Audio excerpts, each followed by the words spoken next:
Apa yang terjadi dengan Dul Qodir ini adalah merupakan karma ya.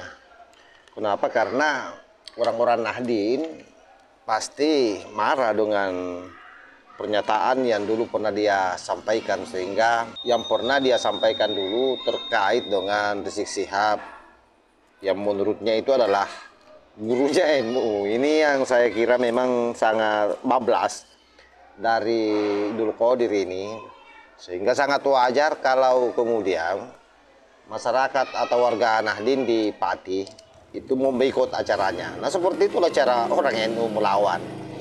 Jadi kalian hati-hati. Nah, ini ada video viral beredar bahwa acara konser di sana sepi, sahabat. Nah, coba ini kita lihat.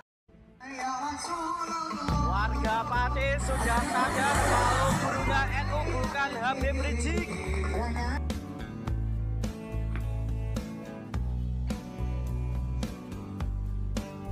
Agung pentas Habib Syekh sangat-sangat sepi.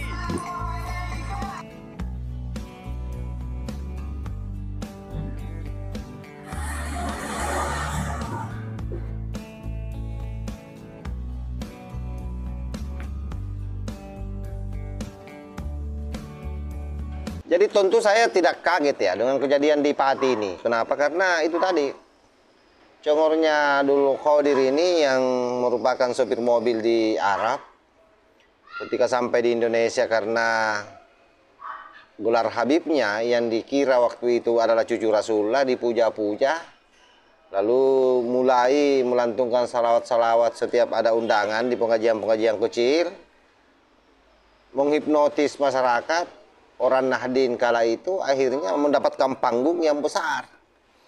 Dan diundanglah, bahkan konon ceritanya, ini menurut Gus Nuril ya, satu kali mengundang Dul Qodir ini, Anda harus mengeluarkan uang sekitar 60-80 jutaan. Itu hanya untuk konser salawat. Nah, bayangkan betapa hebatnya ini cucu palsu ini yang ada di Indonesia. Akhirnya pada suatu masa mulutnya kecelakaan. Sambil dia salawatan, di situ ada Rizik Syihab, kalau tidak salah ada juga mantan Menteri BUMN waktu itu Pak Dahlan Iskan. Dia menyanyi, Habib Rizik, gurunya NU. Apa mana? Habib Rizik gurunya NU. Wah, bohong itu. Habib Rizik gurunya NU. Bohong itu. Habib Rizik idolane NU. Habib Rizik gurunya NU. Habib Rizik idolane NU.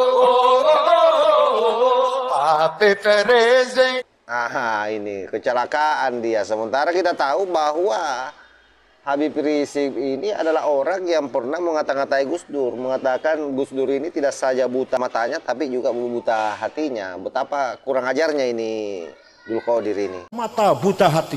Rizik yang ngomong kayak gitu. Gus Dur kan tidak melihat. Dari mana dia bisa berkeyakinan? Kok orang nggak ngelihat berkeyakinan?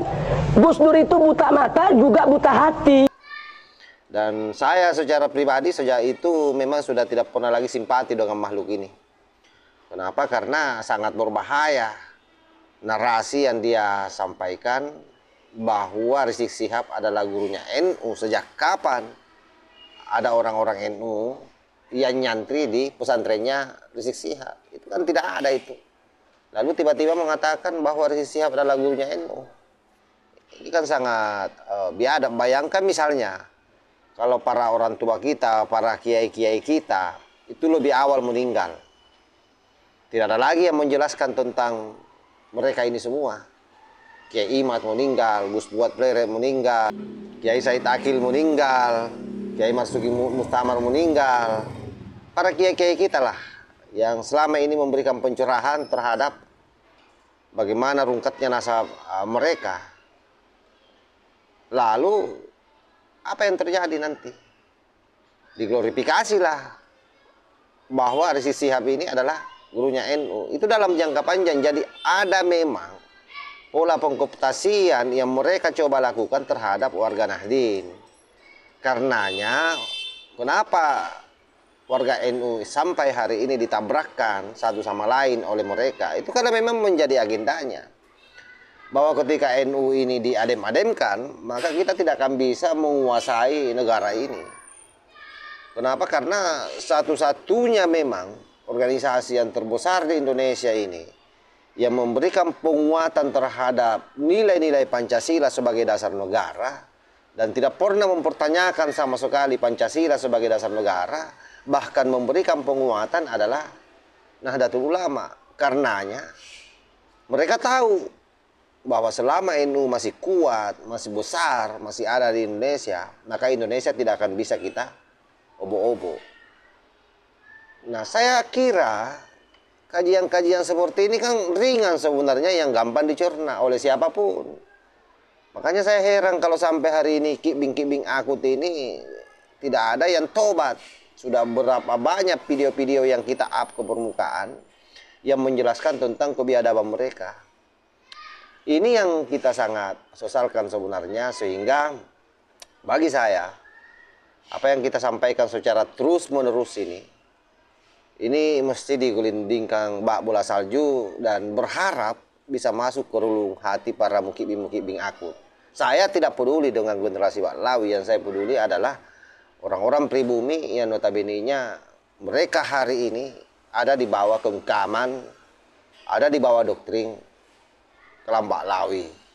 Ini yang harus kita bangun kesadaran secara terus-menerus. Sebab bagaimanapun, kalau ini tidak dilakukan, sahabat, maka ke depan bangsa kita ini, Pancasila ini, tinggal menjadi nama. Terutama kalau mereka sukses mengobo-obo Nahdlatul Ulama. Dan itu ciri-cirinya sudah ada hari ini. Nah, keuntungan terbesar kita adalah karena banyak anak-anak Nahdien yang kemudian sadar dan mulai berani speak up ke publik. Dan lebih besar lagi sumbansinya adalah Kiai Madudin Usman Al-Bantani, karena kemudian membuat kita berani untuk menghajar mereka para kelompok Baklawi yang congornya tidak bisa dijaga, terutama dalam konteks bagaimana menjaga ulama-ulama kita, menjaga kebinekaan kita, menjaga Pancasila, dan menjaga NKRI ini. Saya kira demikian. Wallahul muwaffiq ila aqwamit thariq. Wassalamualaikum warahmatullahi wabarakatuh. Mata buta hati. Rizik yang ngomong kayak gitu. Itu kan tidak melihat. Dari mana dia bisa berkeyakinan? Kok orang nggak ngelihat berkeyakinan? Gus Dur itu buta mata juga buta hati. Apa mana? Habib Rizik gurune NU. Wah, bohong itu. Habib Rizik gurune NU. Bohong itu. Habib Rizik idolane NU. Habib Rizik gurune NU. Habib Rizik idolane NU. Habib Rizik